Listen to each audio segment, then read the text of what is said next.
Hi, I'm Harry Smith, and welcome to Eye to Eye. Katie Couric is on assignment.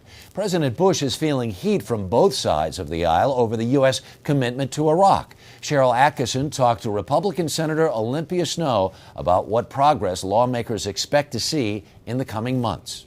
What is it pushing the president into possibly changing the strategies? Is it the pressure from Democrats or pressure from fellow Republicans?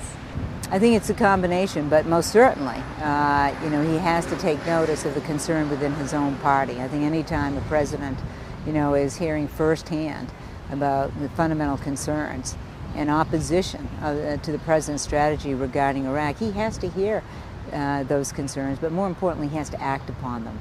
And I think he's beginning to recognize that time is running short, that people will cast different votes, separate and apart from the supporting the president's plan, and rightfully so, because we do have to change the course in Iraq. Based on my recent trip, I can tell you things have not markedly improved. They have in places like Ramadi, which I think is a real success story in fighting al-Qaeda because of the joint cooperation that exists between the Iraqis, the Americans, and the tribal sheikhs.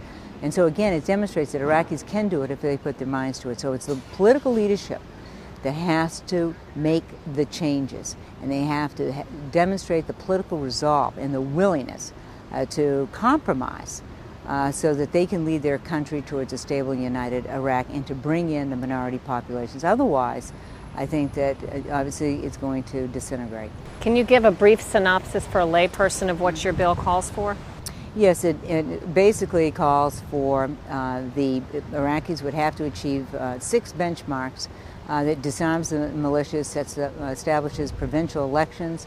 It requires oil revenue sharing distribution programs so that everybody benefits in Iraq from the resources of the oil. It also amends the Constitution to address the minority population's concerns.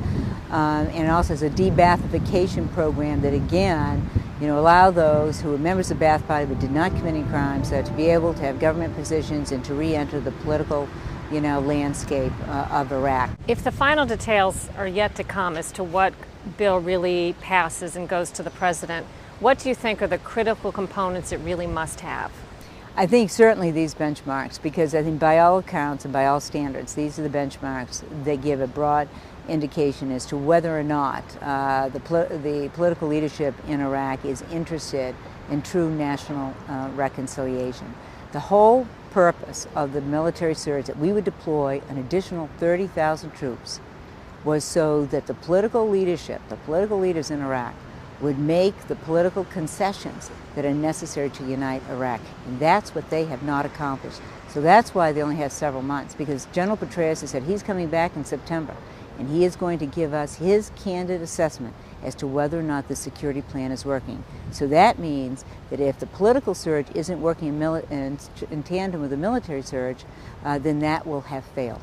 Because the political surge is what it's all about. No military solution can accomplish the goals in Iraq without the political commitment of its leadership. And that's what's lacking at this moment in time. Does there have to be a provision in there that says what happens if these benchmarks aren't met? Absolutely. I think it does. I mean, I think it's imperative, because otherwise we're not leveraging, I think the pressure on the Iraqis to do what they need to do and what they themselves admitted they needed to do as well.